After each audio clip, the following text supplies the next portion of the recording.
Muito bem, para vocês. Hoje, então, nós vamos estudar a respeito do método de Jesus. O como? Ele é o que é entender? Exatamente é o método que Jesus seguiu para obedecer perfeitamente à lei de Deus. Este é exatamente aquilo entender que é o como. Como se faz para exatamente um de nós, pecadores, frágeis, da forma como nós somos, como faz para, de fato, termos este êxito que o céu está esperando?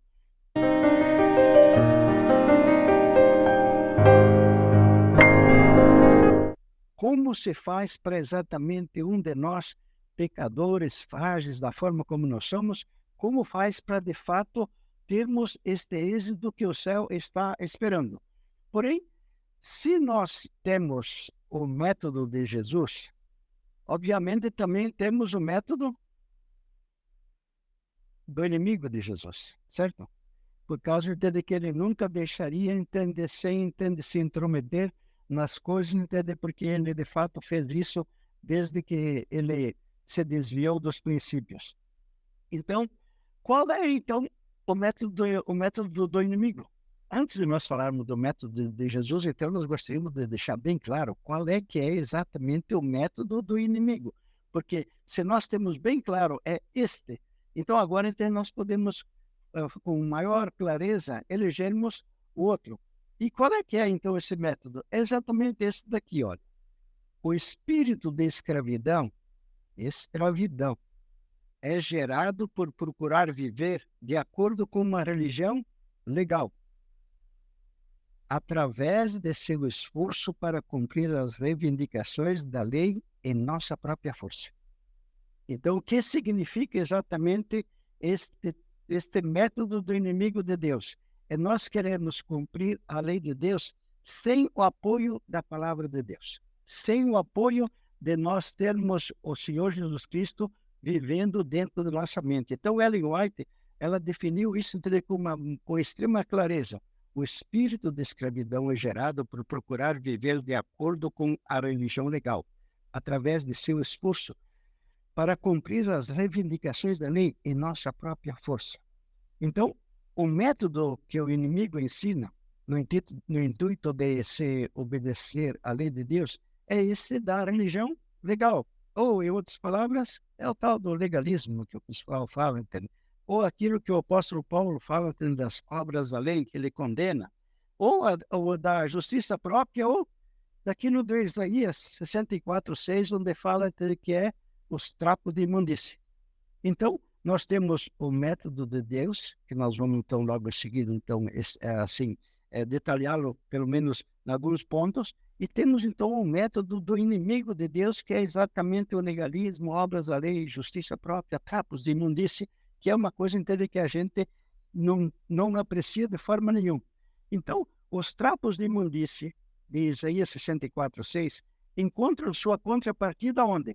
Em Apocalipse 18:6, onde nós temos o linho finíssimo, resplandecente, puro, que é nada mais, nada menos do que a vivência de Gálatas 2:20 dentro da nossa mente. E Gálatas 2:20 é exatamente isto, não que todos nós sabemos de cor e salteado, vivo não mais eu, mas Cristo vive em mim. Então nós temos aqui o trapo de imundície e temos o linho finíssimo, resplandecente e puro, entende que um então se um é contrapartida do outro. Lamentavelmente, hoje, o movimento adventista está dividido nesses dois grupos. E aqueles que são os do trapo da imundície e aqueles que são do linho finíssimo. E quem entende que falou, entende, e profetizou que iria ocorrer essa divisão foi Ellen White. E onde é que ela fez isso? No livro Mensagem Escolhida, volume 2, página 114, vê o que ela diz, ó. Esta é a nossa mensagem, a própria mensagem dos três anjos. A mensagem dos três anjos é exatamente o coração do adventismo, não? Esta é a nossa mensagem, a própria mensagem dos três anjos, voando pelo meio do céu, estão proclamando: uma nova vida está vindo do céu e tomando posse de todo o povo de Deus. Mas introduzir-se-ão divisões na igreja, e ela complementa: desenvolver-se-ão dois partidos.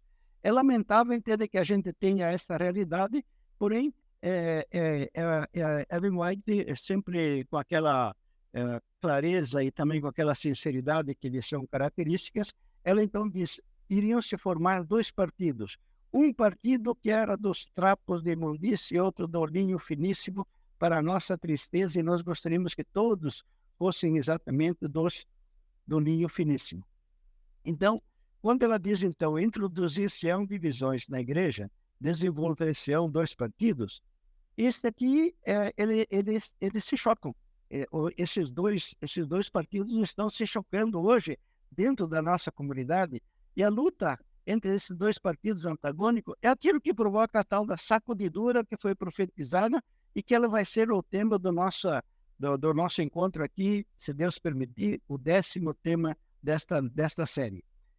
Na sacudidura, um dos partidos entra com as costas e o outro entra com os açoites, e essa é uma realidade que também nos deixa um tanto triste. Porém, como se faz para que essa bendita realidade ela aconteça em nossa vida, do Gálatas 2:20, para que nós tenhamos essa experiência? Exatamente o tema que nós vamos procurar desenvolver hoje. Então, nós pedimos entender a todos que estão aqui conosco que mantenham, então, o espírito de oração para que nós possamos chegar a essa boa compreensão de como faz para que, de fato, Jesus Cristo viva a vida dele em nós interruptamente, sem nenhuma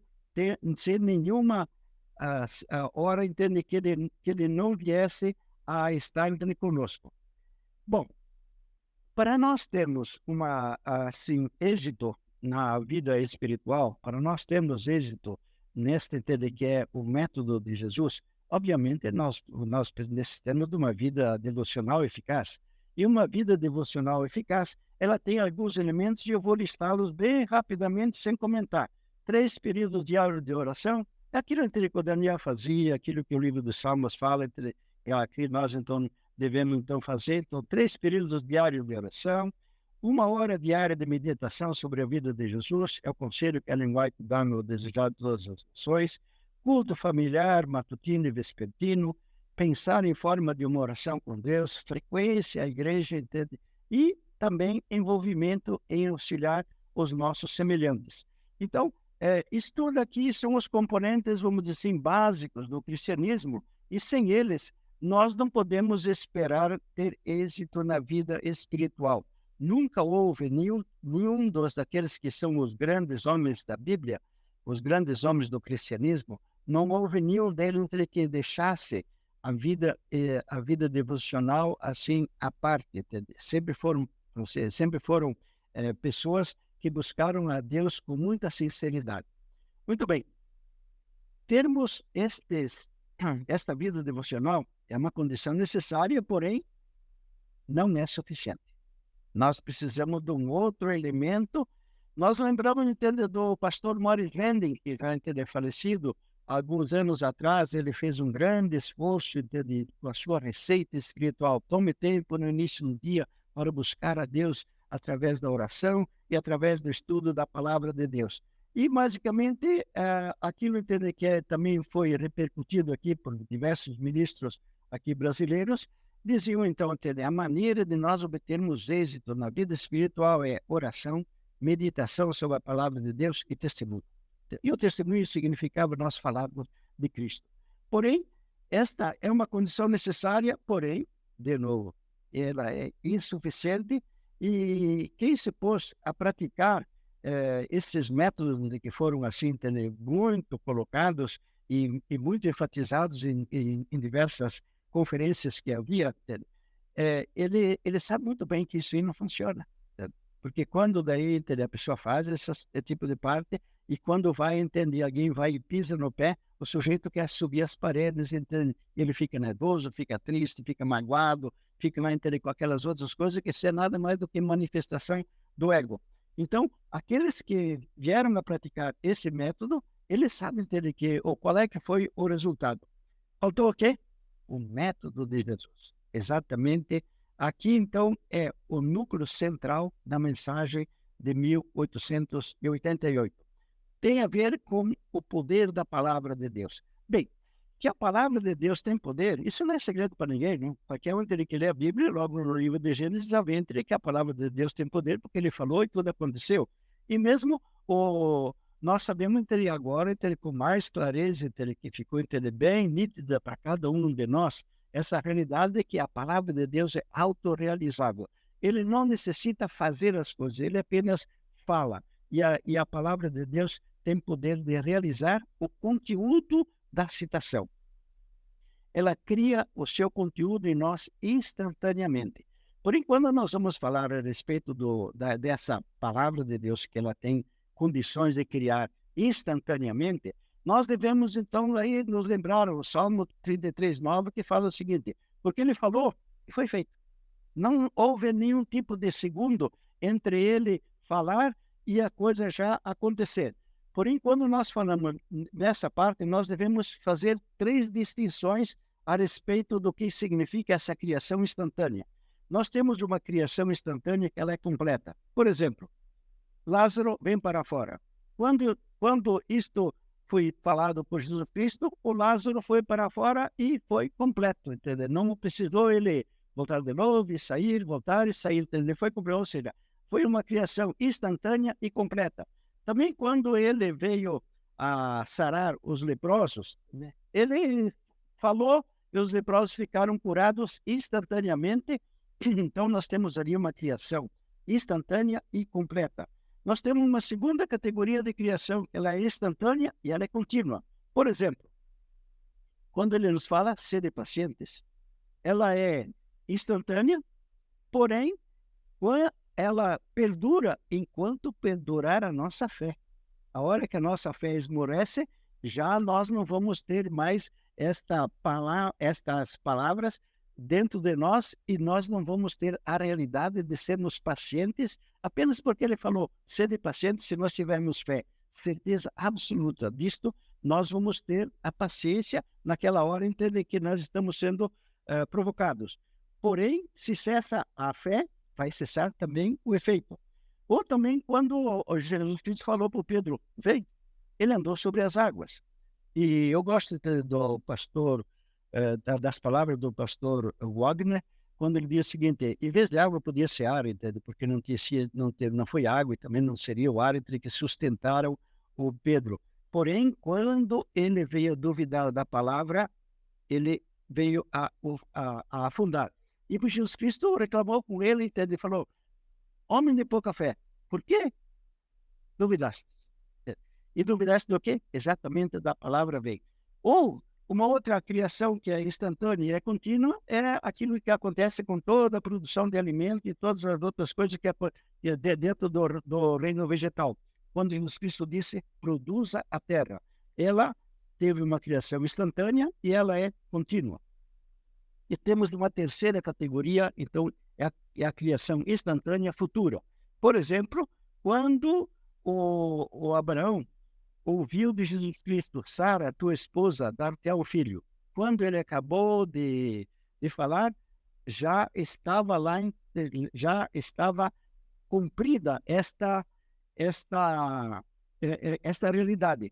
Porém, isto não aconteceu exatamente naquele mesmo instante, entendeu? Demorou um bocado até ele voltar. E a mesma coisa com relação à volta de Jesus. Ele prometeu que viria, entende? Porém, aquilo é um fato que acontece, entende? É uma criação instantânea, porém, ela ainda está no futuro.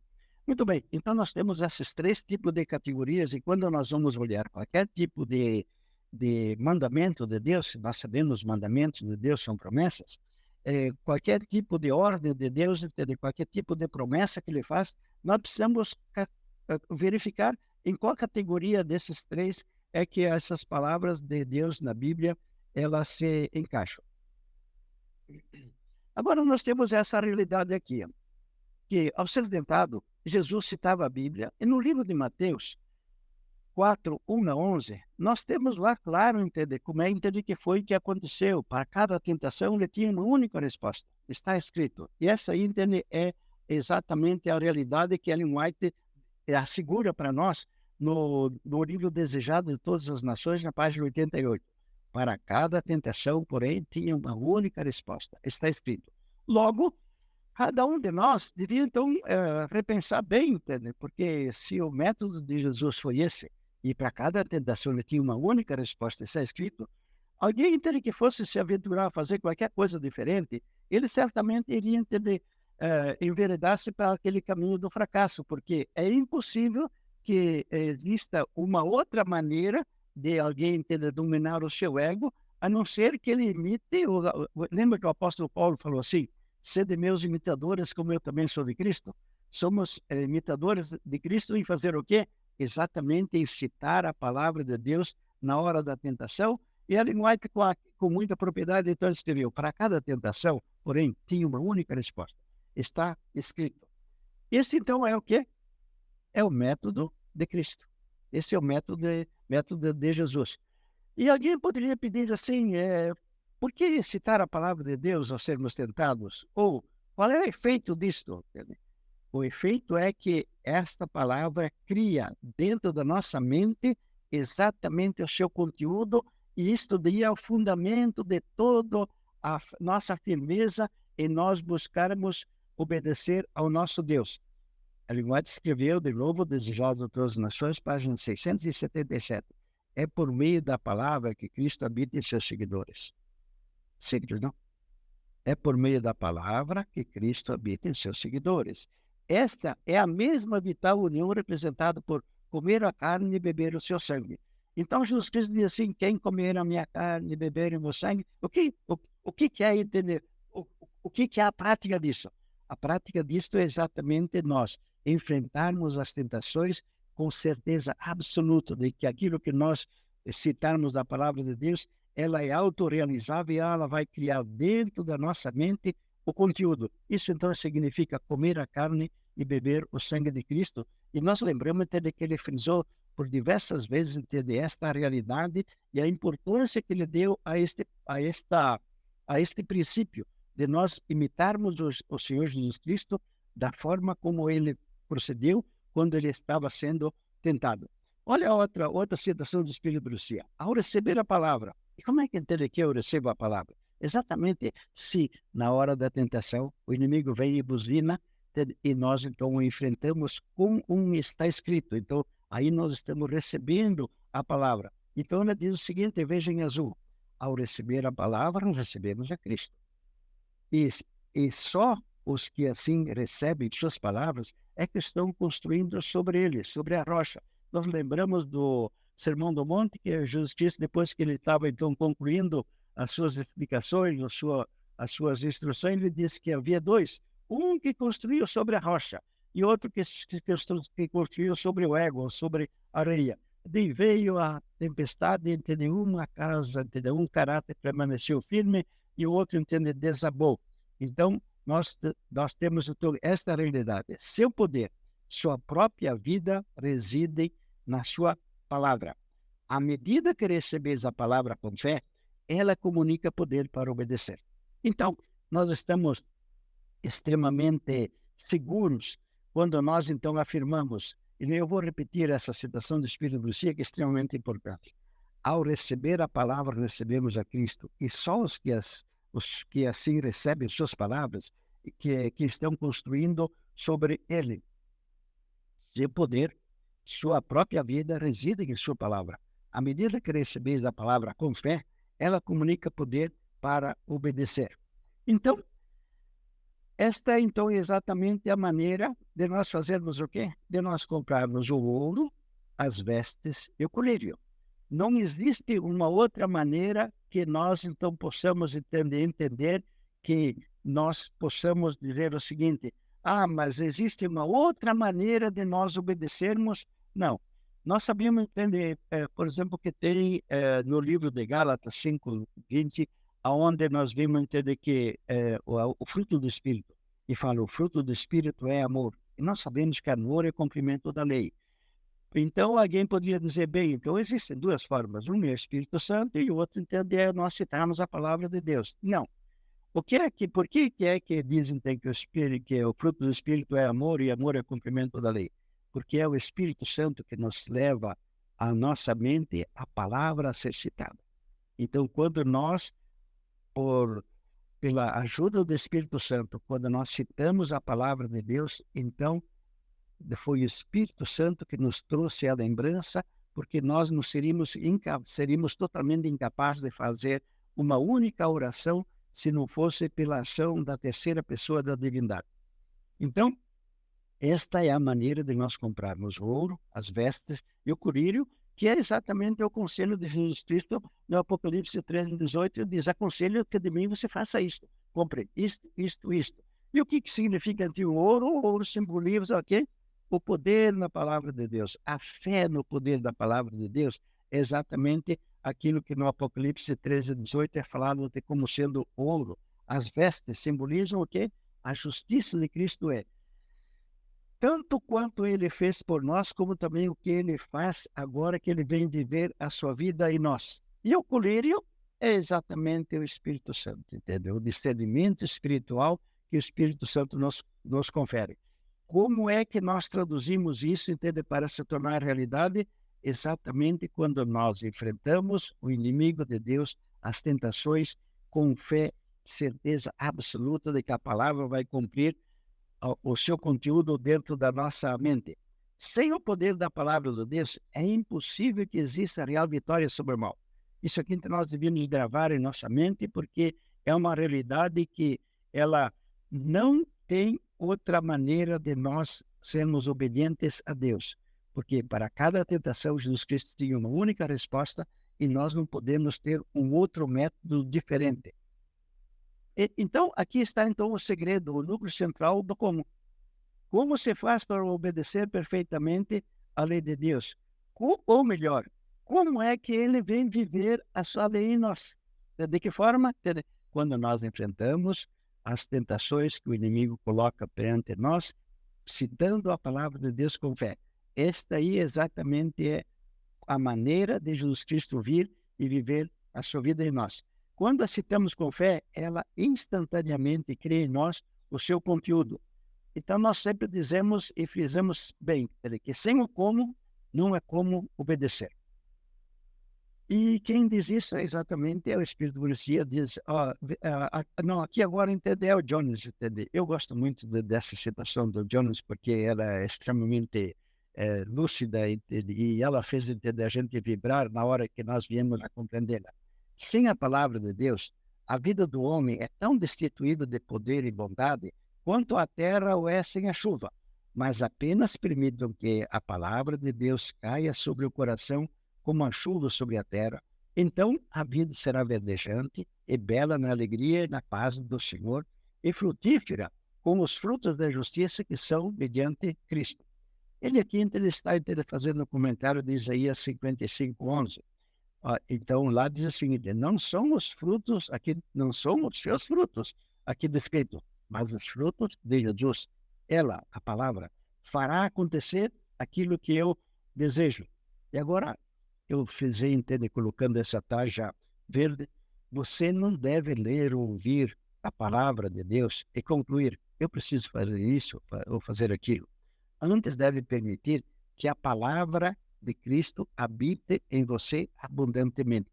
Isso aqui é extremamente importante, porque quando nós, o normal de alguém que abre uma Bíblia, ele vê lá o mandamento, então ele diz, então eu preciso fazer isso, preciso usar aquilo e tal. Não, esse é o caminho do legalismo. O Jones diz bem claro, você não deve ler ou ouvir a palavra de Deus e concluir, eu preciso fazer isso, fazer aquilo.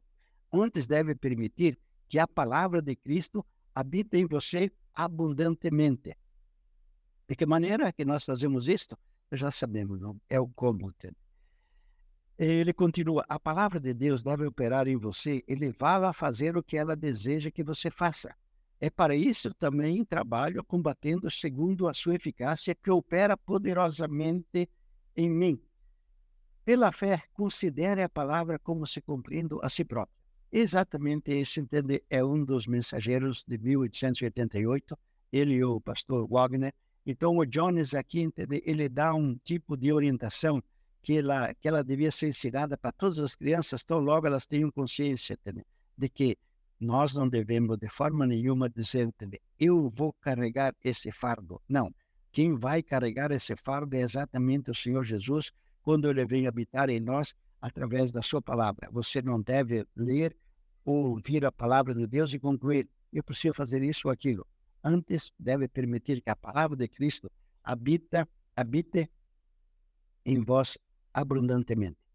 E agora, nós vamos falar um pouco a respeito do cheque em branco. Um cheque em branco assinado por Jesus Cristo, e o cheque em branco é exatamente isso daqui. Se vós permanecerdes em mim, lembra que nós estivemos conversando já o que significa permanecer em Cristo.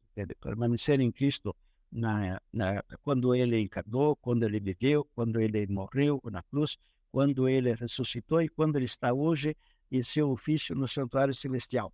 Se vós permanecerdes em mim e as minhas palavras permanecerem em vós, como é que é fácil, entende, para que as palavras permaneçam em nós?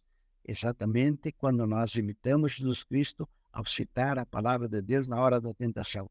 Se vós permanecerdes em mim e as minhas palavras permanecerem em vós, pedireis o que quiserdes. E vos será feito por quem?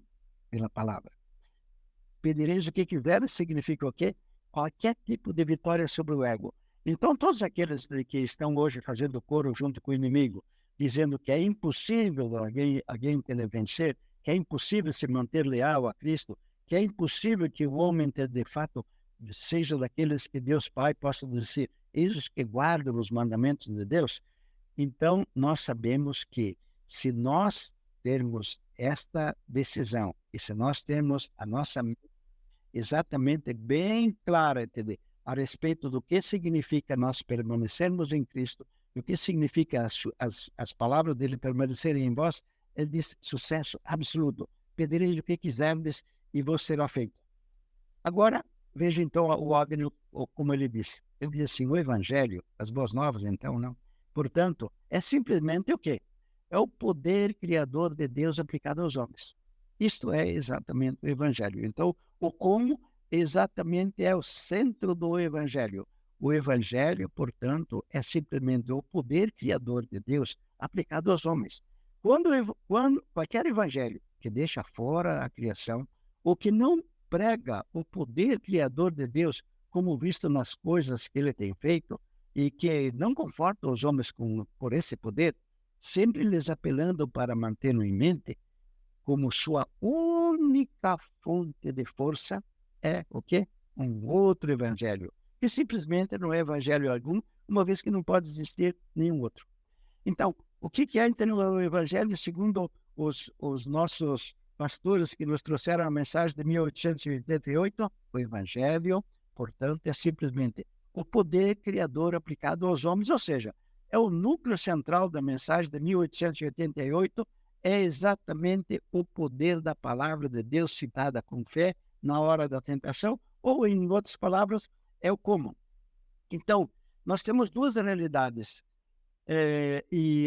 todo o cristianismo tem apenas duas realidades. Ele pode receber a lei em Cristo ou pode receber a lei sem Cristo. A maioria, parte absoluta dos que existem hoje, que se intitulam cristãos, eles estão recebendo a palavra de Deus sem Cristo. Ou seja, eles olham o mandamento e não fazem aquilo que o Jonas falou. Não diga que você vai precisar fazer isso e aquilo, não. O que você precisa fazer é ter fé e juntar o seu esforço junto com a onipotência da palavra de Deus. A maior parte absoluta dos nossos irmãos, inclusive os nossos irmãos adventistas, eu falo não somente das outras denominações, a maior parte está recebendo a lei sem Cristo.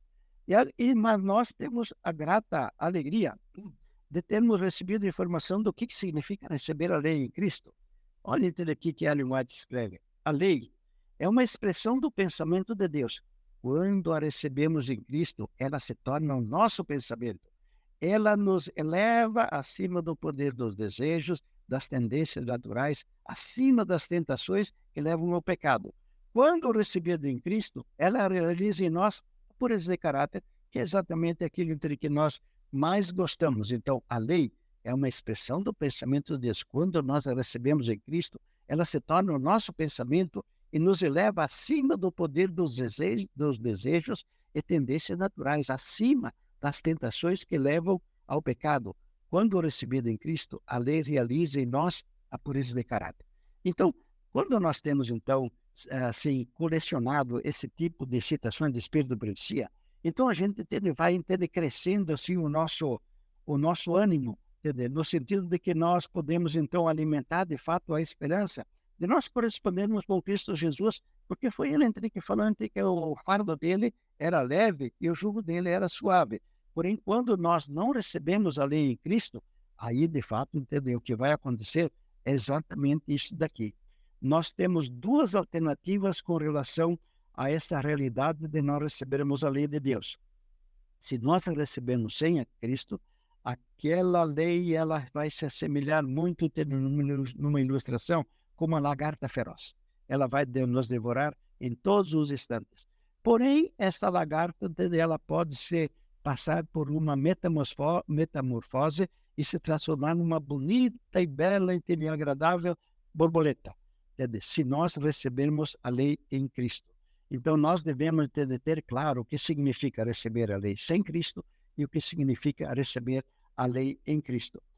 Então, quando nós vemos, então, que nós, então, estamos diante do mandamento não matarás, quando nós recebemos em Cristo, nós a recebemos como uma promessa dele de dizer assim, você sabe de uma coisa? Agora você não vai mais matar, você não vai ficar nervoso, você não vai, de forma nenhuma, ofender alguém, porque isso eu digo, não matarás. Ou seja, você agora não vai mais fazer isso daí. Isso é uma promessa dele. Identicamente com o furtarás, ou com o cobiçarás, ou com qualquer outro dos mandamentos.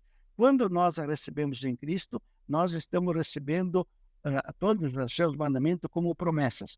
E, como promessas, nós podemos dizer assim, Senhor Deus, o Senhor tem mais algum mandamento? Porque a coisa mais interessante que nós agora encontramos é Ele ter nos dado mandamentos, porque, na verdade, agora não vamos ser nós, que vamos ser os responsáveis, mas Ele vai juntar, Ele vai unir a sua onipotência com a nossa, e isso Ele vai dar como resultado exatamente aquilo que é para a honra e glória do nosso Pai. Então, nós sabemos que apenas com os 10 mandamentos nós podemos obter todas as vitórias e todas as tentações.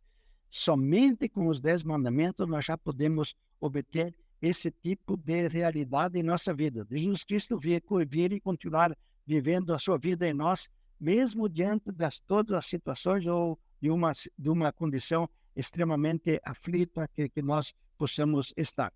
Então, apenas com os 10 mandamentos nós podemos enfrentar o inimigo e sair plenamente vitorioso. Agora, se porventura nós temos uma boa memória e que esta boa memória consegue armazenar mais citações, da forma como Jesus Cristo também deu o exemplo, quando ele foi tentado, ele citou o livro de Deuteronômio, se não me engano, também o de Levítico. Então, se nós não temos uma memória tão boa, mesmo assim nós podemos ficar de pé e muito confiantes que apenas com os 10 mandamentos nós podemos levar todas as vitórias e cumprir aquilo que Jesus Cristo falou antes. Se vós permanecerdes em mim, as minhas palavras permanecerem em vós, pedireis o que quiserdes e vos será feito. Nós vimos então que a palavra de Deus é autorrealizável e, portanto, é ela quem produz a justiça em nossa mente. Não é entender nós que fazemos isso. Eu me lembro que o pastor Jones, ele ilustra isso com a parede e o arco-íris. A parede não tem condição nenhuma de produzir o arco-íris, mas ela pode ser o local onde o arco-íris se revela. Isso, então, é exatamente aquilo que acontece conosco. Nós somos incapazes de produzir. Jesus Cristo me falou, sem mim nada podeis fazer. Porém, quando nós unimos a nossa vontade com a vontade de Deus, então isso acontece coisas maravilhosas em nossa vida. As obras assim feitas provêm da onipotência divina somada com o esforço humano. Não é o quietismo. Não é apenas nós citamos a palavra de Deus como se ela fosse um golpe de mágica. Não. Nós devemos unir as nossas orações e Ellen White diz que nós mesmos devemos nos empenhar com o máximo do nosso esforço no sentido de nós mesmos cumprirmos as orações que nós fazemos. Logicamente que quando nós estamos citando a palavra de Deus, nós estamos fazendo, logicamente, uma oração. Ao desistir do método do inimigo, o que acontece? a gente está desistindo das obras da lei, da justiça própria. Nós entramos aonde? No repouso de Deus. Vocês lembram dele que é a palavra que age em nós, conforme o Gálatas 2:20. E nós, assim, repousamos dos nossos, do qual? Dos trapos de imundícia. Entende? E isso dá o quê? Então, quem pratica o método de Jesus, ele entrou aonde?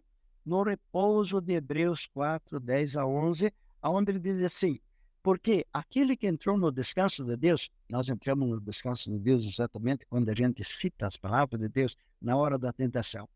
Porque aquele que entrou no descanso de Deus, também ele mesmo descansou de suas obras. Quais as minhas obras? O trapo de imundícia, obras da lei, legalismo e toda aquela coisa lá entre que a gente entende, não deve de forma nenhuma mais entrar dentro desse mar, né? Porque aquele que entrou no descanso de Deus, também ele mesmo descansou de suas obras, como Deus das suas. E agora vem o apelo do apóstolo Paulo: esforcemo-nos, pois, por entrar naquele descanso. Então, frisando mais, nós entramos nesse descanso exatamente na hora que nós citamos a palavra de Deus, na hora da tentação. Agora, eu já falei antes, mas é óbvio que a palavra de Deus, ela não é um golpe de mágica.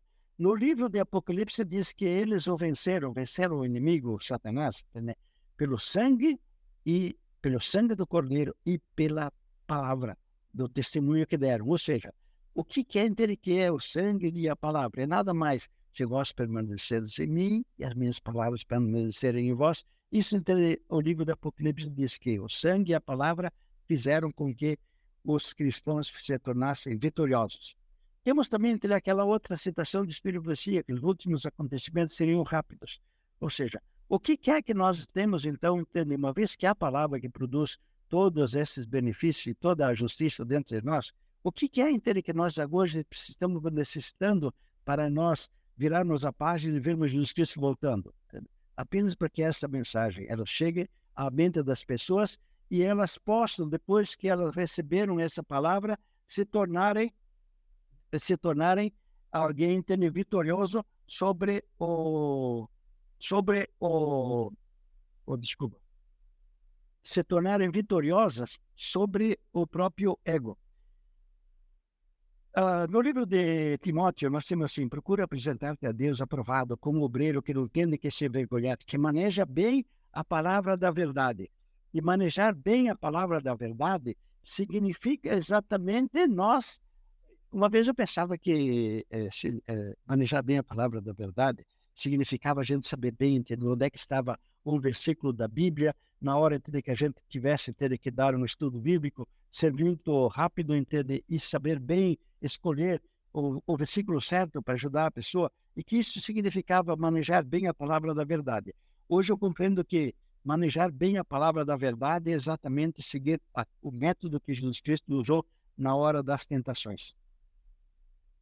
O que fala no livro Desejar a Todas as Nações 2:5-8? O meio pelo qual podemos vencer o maligno é aquele pelo qual Cristo venceu, o poder da palavra.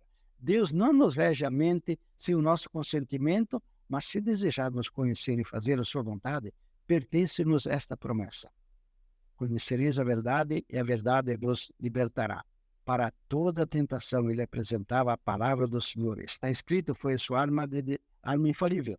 Nós, como representantes de Cristo, devemos enfrentar cada ataque do inimigo com a palavra do Deus vivo. Então percebe que não dá para a gente desprezar aquilo que Ellen White, com tanto esmero, ela frisa, e ela escreveu de um jeito, escreveu de outro, mas sempre a mesma parte. Na hora de enfrente o inimigo com a palavra de Deus. Nós, como representantes de Cristo, devemos enfrentar cada ataque do inimigo com a palavra do Deus vivo. Satanás nunca obtém vantagem sobre o Filho de Deus que confia na palavra de Deus como sua defesa. Mais uma outra citação: ele só se serviu das armas que os seres humanos estão em condições de usar. A palavra daquele que é poderoso em conselho. Está escrito. Agora veja, entre nós damos estudos bíblicos, e então Ellen White diz o seguinte: no estudo da Bíblia, o estudante deve ser levado a ver o poder da palavra de Deus. Mas não o poder da palavra de Deus em ele criar os mundos, não. O poder da palavra de Deus exatamente em ele criar justiça dentro da nossa mente na hora em que nós estamos sendo tentados. Em cada mandamento, em cada promessa da palavra está o poder. Sim, a vida de Deus pelo qual o mandamento pode ser cumprido e realizada a promessa. Aquele que pela fé aceita a palavra, recebe a própria vida e o caráter de Deus. Lembra que Jesus Cristo diz assim, as palavras que eu vos digo são o Espírito e vida, o Espírito Santo e a de Cristo. O mesmo poder exercido por Cristo enquanto andava visivelmente entre os homens, acha-se em sua palavra. Por meio delas, ele nos está falando a nós individualmente, falando tão diretamente, como se ele pudéssemos ouvir a voz. É por intermédio dessas promessas que Cristo comunica o quê? A sua graça e poder. Então nós dizemos o seguinte, de que nós gostaríamos de viver pela graça. Mas agora nós sabemos bem como é que Deus, então, nos transfere a sua graça. É por intermédio dessas promessas que Cristo nos comunica a sua graça e poder. O Salvador venceu para mostrar ao homem como ele pode vencer. Todas as tentações de Satanás, Cristo enfrentava com a palavra de Deus, confiando nas promessas divinas. Recebia poder para obedecer aos mandamentos de Deus. Ele, Jesus. E o tentador não podia alcançar vantagem. A toda a tentação, sua resposta era, está escrito, assim Deus nos deu sua palavra para com ela fazermos o quê? Resistirmos ao mal. Outra citação, ele não consentia com o pecado. Agora veja bem, ó, nem por um pensamento cedia a tentação, e o mesmo pode se dar conosco. E a maneira como isso se realiza, Cristo não la mostrou, porque veio e venceu do conflito com Satanás pela palavra de Deus. Unicamente pela palavra pode resistir à tentação. Está escrito, dizia. Mais uma outra situação, essa aqui, a gente deveria escrever na cabeceira da cama, não? Quando sua presença visível fosse retirada, a palavra devia ser a fonte do poder. Como seu mestre devia viver de toda a palavra que sai da boca de Deus. E onde está isso? Desejados a todas as nações, página 390. Outra citação, colaborando à vontade do homem. Quando é que a gente colabora? Exatamente na hora que a gente cita a palavra de Deus, na hora da tentação. Colaborando à vontade de Deus com a de... colaborando à vontade do homem com a de Deus, ela se torna onipotente. Pensa bem no negócio disso. Tudo o que deve ser feito ou chamando pode ser cumprido por seu poder. Todas as suas ordens são promessas habilitadoras. O povo de Deus deve estar preparado a resistir ao perverso inimigo. É esta resistência que apavora Satanás. Ele conhece melhor do que nós o limite do seu poder. Agora veja, e como facilmente pode ser vencido se lhe resistirmos e o enfrentarmos. Mediante o poder divino, obtido como? Exatamente praticando como? O mais fraco dentre os santos é mais forte do que ele e de todos os seus anjos. E se submetido a uma prova, poderá demonstrar sua força superior. Então, nós não devemos de forma nenhuma olhar para o inimigo como se ele fosse muito poderoso e nós muito fraquinhos, não. Nós, com a palavra de Deus, podemos vencê-lo, e Ellen White diz o seguinte, como pode ser facilmente vencido? Então, nós devemos guardar esse tipo de citações do Espírito Profecia conosco. Então, o que é que nós temos? Então, nós temos o método de Jesus, certo? E ao praticá-lo, nós estamos no caminho do Gálatas 2:20, linha finíssima. E se nós não praticarmos, onde é que nós vamos estar? Nós vamos estar praticando o método do inimigo. E daí nós vamos chegar também nós à conclusão que de fato é impossível mesmo vencer. Se não praticarmos o método de Cristo, estaremos no caminho dos trapos de imundície, de nós estarmos lamentavelmente nas mãos do inimigo, servindo a ele, e a hora em que ele deseja fazer de nós gato e sapato, ele vai nos provocar e nós não temos nenhum tipo de defesa.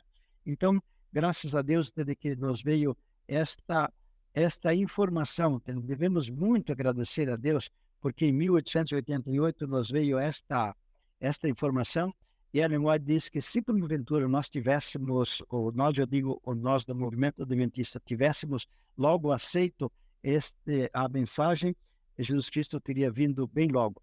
E agora, então, que ela veio a segunda vez, nós sabemos que, com muita rapidez, nós vamos ver Jesus Cristo voltando, e essa é exatamente a nossa alegria.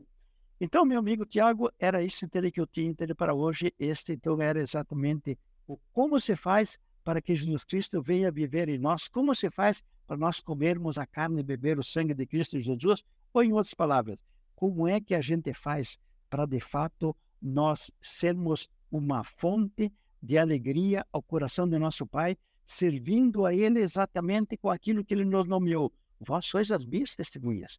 Então, se nós fazemos todo esse tipo de empenho por amor ao Pai, porque Ele está sendo lá, nós vamos ver isso daí logo mais, porque Ele está sendo lá acusado pelo inimigo de Deus de que Ele seria injusto por exigir de nós obediência perfeita.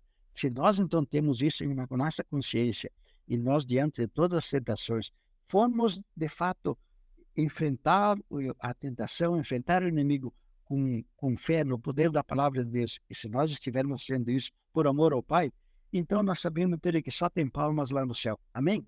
Então, que Deus nos abençoe. Então, agora eu vou finalizar com uma oração, correto? Nosso Pai, nosso Deus querido, muito obrigado, Senhor Deus, porque depois de tantas batalhas e de tantas derrotas, Senhor Deus, o nosso querido Pai nos deu a bênção de nós conhecermos o método de Cristo Jesus, a maneira como Ele obteve sucesso e a maneira também como o nosso Deus, através de Ellen White, através do pastor Wagner, do pastor Jones, nós vimos a receber as informações de como nós podemos aqui sermos de fato os teus representantes e sermos de fato as testemunhas que o nosso Deus está necessitando. Querido Pai, através do teu Espírito, que rogamos, Senhor derramado segundo as tuas promessas do livro de Atos 2,17, derrama, Senhor Deus, pois o teu Espírito sobre toda a carne, porque nós estamos hoje aqui vivendo em 8 bilhões de irmãos que a grande maioria ainda não conhece essa mensagem. Faça, Senhor Deus, com que nós possamos ver essa realidade ainda em nossos dias e que assim se abra a porta para o retorno do Cristo Jesus. É nosso pedido que em nome dele lhe apresentamos. Amém.